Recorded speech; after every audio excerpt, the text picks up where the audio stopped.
Ladies and gentlemen, les boys à présenter, el pressing de Kylian Mbappé. Cardona, Kylian Mbappé l'autin, moins de 5 kilos. Wow, c'est Madrid en face. Ouais. Kylian Mbappé sous pressing. Vous pensez qu'il peut y avoir un joueur de football meilleur que lui? Tu es ému? Oui, Drake, c'est en fait non. J'en fais pas trop. Je pensais qu'il y avait plus de solution. Je pensais que c'était mort. Il a fui un club à cause de ça. Je sais pas si vous vous rendez compte. Des séances spécifiques à lui parler, lui dire que tu peux être le meilleur joueur de l'histoire, mais si tu ne défends pas, tu ne seras rien. Merci pour les travaux, Gonzalo. Parce que ouais, hein, Kylian Mbappé là, c'est comme ça, c'est parce qu'il a speedé du petit. On y va, tout droit. Attendez, je vous remets. Mais en fait, elle me fait plaisir à voir. Genre là, je me pose comme ça, oui. Charlie, c'est très bien ce qu'il fait. Hein. Il a isolé Kylian pour des séances ultra intensives. Mais là, ça va devenir un super héros. C'est fini les poiriers, les trucs. Venir au match, faire des performances à 0 but, 0 passe D, 8 hors jeu. Te lever les dimanches pour Mougou tes amis. Les vrais madrilènes là. À votre avis, à combien de buts finira Kylian Mbappé cette saison? C'est l'heure des pronostics, c'est l'heure. Chabi, faites des calculs. Ouais, Jude Bellingham est repassé milieu, donc il sera mieux alimenté. Accompagné de Trent sur les... À combien de buts finira Kylian Mbappé cette saison, les gars? Tout dans les commentaires. Jude Bellingham, le joueur du Real Madrid, a été questionné par rapport à la non-signature de Nico Williams du côté du FC Barcelone. J'en ai su à poser cette question, qu'est-ce que ça vous fait? Il a dit, je m'en fiche, ce n'est pas lié à mon club du Real Madrid. Et toujours avec Jude, il a parlé aussi de l'adversaire du Real Madrid aujourd'hui, le Borussia Dortmund, coup d'envoi ce soir 22 h, son ancien club à Dortmund. Donc Dortmund est une très bonne équipe, mais nous sommes confiants. Il a parlé de son frère Jude Bellingham qui est suspendu pour la rencontre. On a ça en commun, on est toujours suspendu, donc lui pourra jouer mais pas son petit frère. On va parler cette fois-ci d'Arda Güler et Xabi Alonso le dit, on joue mieux quand Arda Güler est sur le terrain. C'est qu'Arda Güler, les gars, a changé de position depuis que Xabi Alonso est le coach. Il ne joue plus attaquant ou ailier, il est plutôt maintenant milieu de terrain. Et c'est vrai, surtout, il a pas mal de temps de jeu. Alors qu'avant, avec Ancelotti, c'était un peu compliqué pour lui de jouer. Donc Arda Güler s'installe dans son rôle d'élément clé au milieu de terrain du Real Madrid. Donc ses minutes ont augmenté à chaque match, jouant 45 minutes lors du premier match, puis 60 minutes, 67 et 78 minutes pour le quatrième et dernier match. Et on finit les gars avec Vini Junior. Donc Vini Junior a déjà affronté Dortmund. C'était il y a quelques mois les gars en Ligue des Champions. Il avait sorti cette masterclass là avec un triplé. Il y avait une victoire 5-2. Le Real perdait 2-0. Ils avaient gagné 5-2. Triplé de Vini. Donc 7 tirs, 5 dribbles réussis, 2 passes clés, 6 duels gagnés. Il a réalisé un match exceptionnel. Vini Junior qui retrouve du coup Dortmund ce soir pour ce quart de finale de Coupe du Monde des clubs.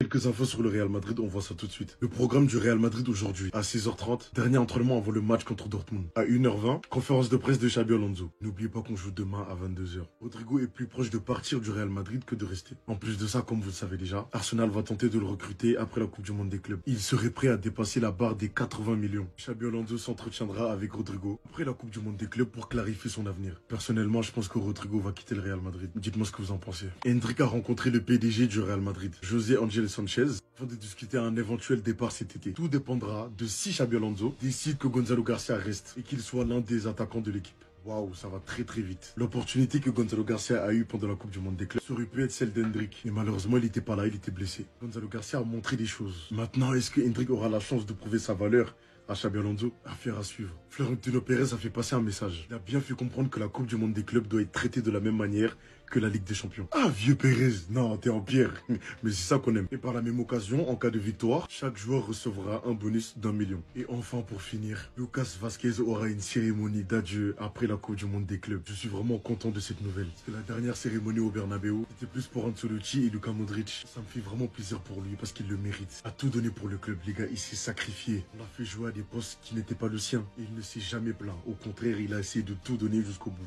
Franchement, t'as mon respect à vie, Vasquez. Guide madrilène, on vous donne la voix. Venez suivre, les gars. Le Real Madrid, ils ont décidé de se séparer de Youssef Lekredim. Donc, breaking, Youssi signe à Alaves, done deal. Faites pas attention à mon anglais. Les histoires de breaking, done deal, bref. Le Real Madrid a une clause de rachat valable 2 ans. Moi, je suis un peu déçu en soi. Parce que moi, Youssef, j'aurais bien voulu le voir. En tout cas, pour cette Coupe du Monde des clubs. Mais, en même temps, c'est compliqué de le mettre, sachant que le début de la Coupe du Monde des clubs, ça a été compliqué. Face à Al-Hilal, tu ne pouvais pas le faire entrer. Les autres matchs, tu as Fran Garcia qui était quand même au niveau. Donc en soi, tu ne pouvais pas non plus lui donner beaucoup de temps de jeu. Parce que pour ceux qui ne savent pas, Lekdim, c'est un défenseur gauche.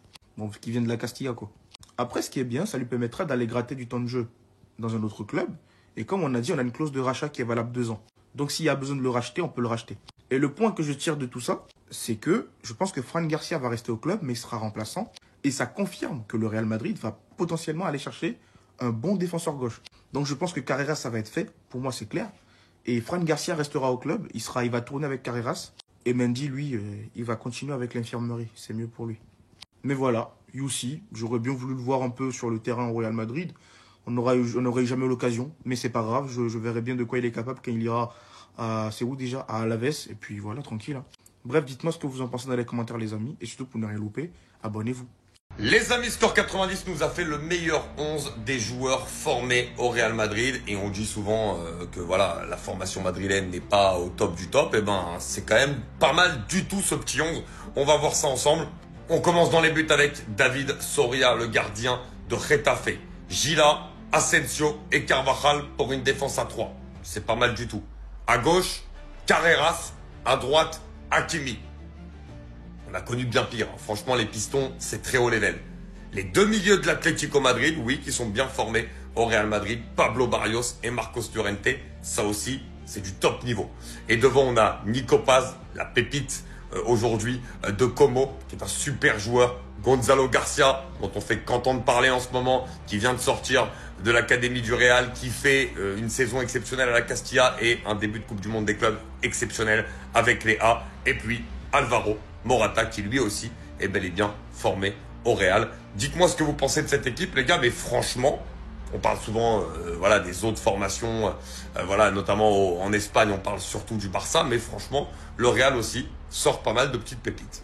On avait déjà anticipé depuis un moment, mais évidemment, il va y avoir de la casse dans l'attaque du Real Madrid. Et le premier sacrifié, on l'avait tous deviné, ça allait être Rodrigo. Le Brésilien ne sera pas conservé par le Real Madrid en cas de bonne offre cet été. Choix validé par Xabi Alonso. Une décision motivée par l'attitude de Rodrigo, qui visiblement traînerait des pieds à l'entraînement et ne masquerait plus du tout son mécontentement d'être devenu remplaçant au Real Madrid, mais aussi également par l'attitude du papa du joueur, qui met des pressions au bord du Real Madrid concernant la situation de son fils. Et le Real Madrid a même déjà fixé le prix du joueur sur le mercato. Pour se mettre d'accord avec le Real Madrid, il faudrait qu'un club fasse une offre avoisinant les 90 millions d'euros. Putain, même ça aussi on l'avait deviné. Autre problème pour le Real Madrid, Vinicius Junior était sur le point de prolonger il y a seulement un mois, et aujourd'hui il tempérerait les négociations avec le Real, ne serait donc plus aussi convaincu qu'il doit prolonger avec le Real Madrid. Il serait donc pour le moment en train d'attendre de voir quelle va être sa situation et son statut au Real Madrid avant de prendre la décision finale de prolonger. Alors qu'il y a seulement un an, le Real Madrid filait le parfait bonheur avec ses joueurs. Aujourd'hui, les plus grands joueurs de cette équipe se sont tous menacés. Je n'accuse absolument personne, je pose juste une question, mais qu'a-t-il bien pu se passer ?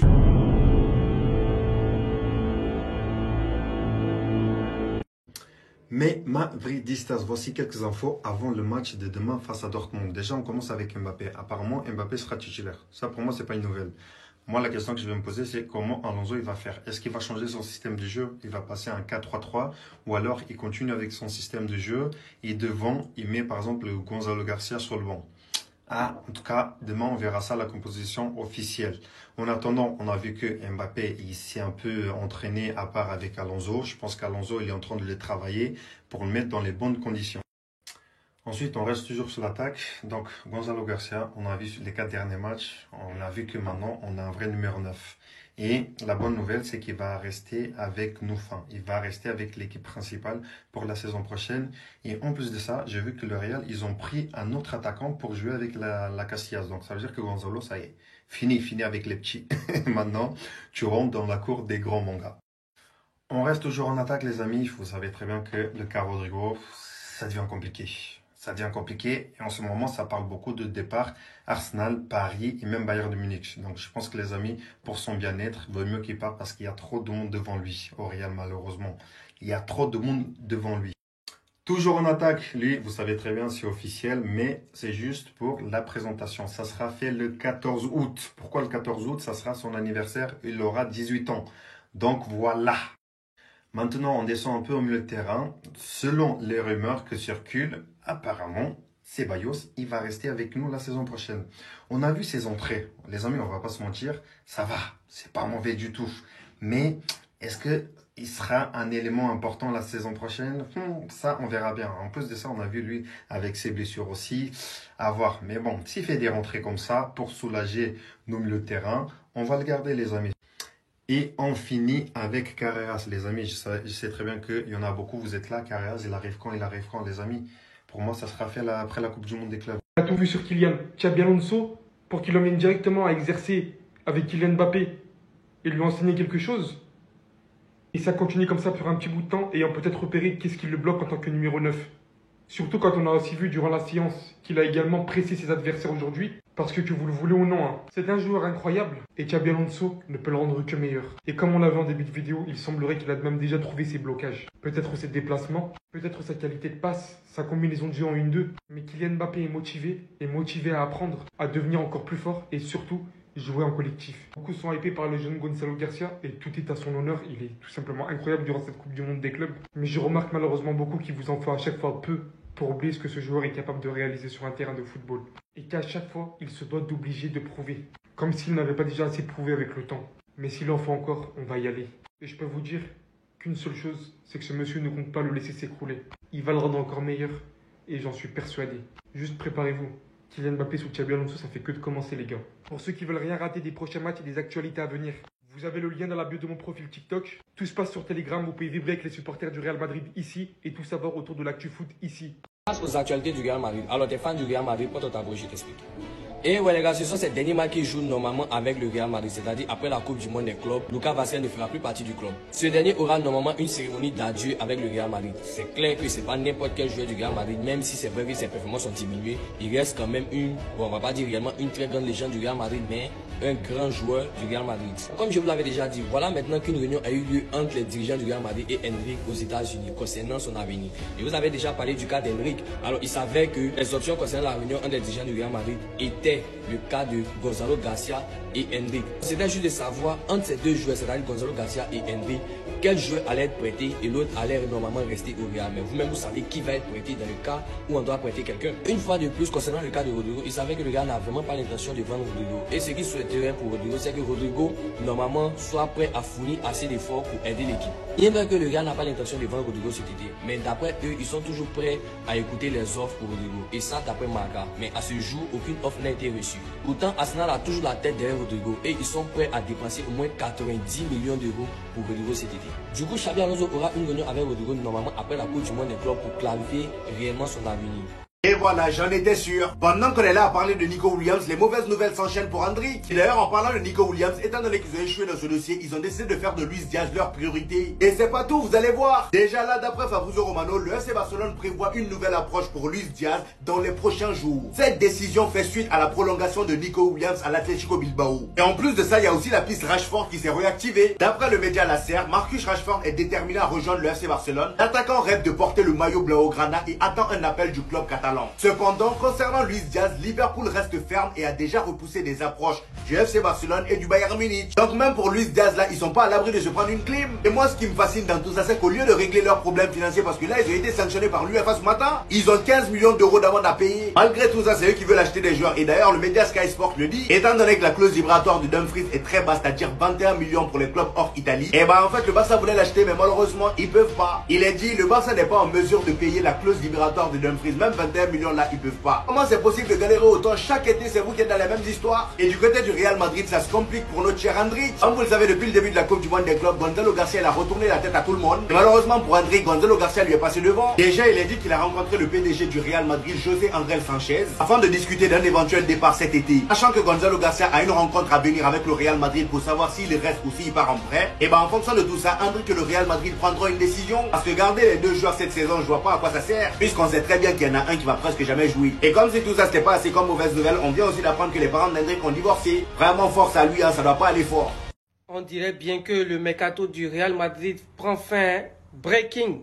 Le Real ne prévoit pas de faire d'autres recrutements cet été à part Alvaro Carreras. Cela ne changerait que si une réelle possibilité de marché se présentait ou si un joueur était vendu. Pour l'instant, il pense que l'équipe est suffisamment bonne pour conquérir. Les gars, c'est fini. N'espérez plus avoir une autre recrue, à part peut-être Alvaro Carreras. Parce que ce sont les discours qu'a fait Pérez pendant les années précédentes. Chaque fois que vous voyez dans la même phrase, l'équipe est suffisamment bonne pour concourir, c'est fini. Ne pensez plus. Là, moi, je laisse l'affaire. Peut-être Alvaro Carreras. Tout ce que vous venez d'écouter là, ça met fin au mercato du Real. Carreras, je sais que peut-être lui, ils vont faire l'effort d'aller le prendre. S'ils n'arrivent pas à prendre Carreras, il faut savoir que le mercato, il est terminé et Xabi Alonso doit se débrouiller avec l'équipe qu'il a actuellement. Donc, moi, franchement, je ne sais pas ce que vous en pensez. Vous pensez que l'équipe qu'on a actuellement est capable de concourir pour gagner les trophées la saison prochaine ou pas? J'attends vos avis en commentaire. Hala Madrid, Hala Madrid. Hala Madrid, Visca Barça. Hala Madrid, Hala Madrid. Hala Madrid, Visca Barça. Hala Madrid, Hala Madrid.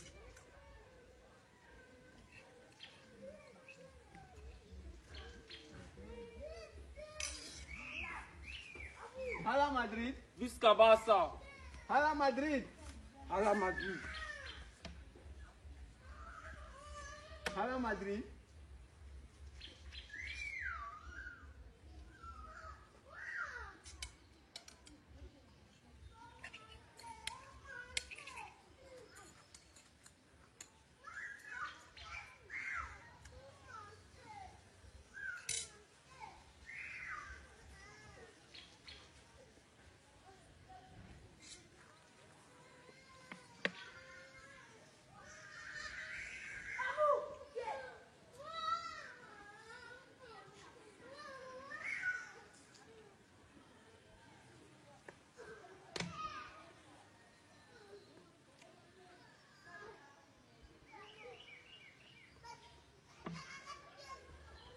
Hala Madrid. Visca Barça. Visca Catalonia.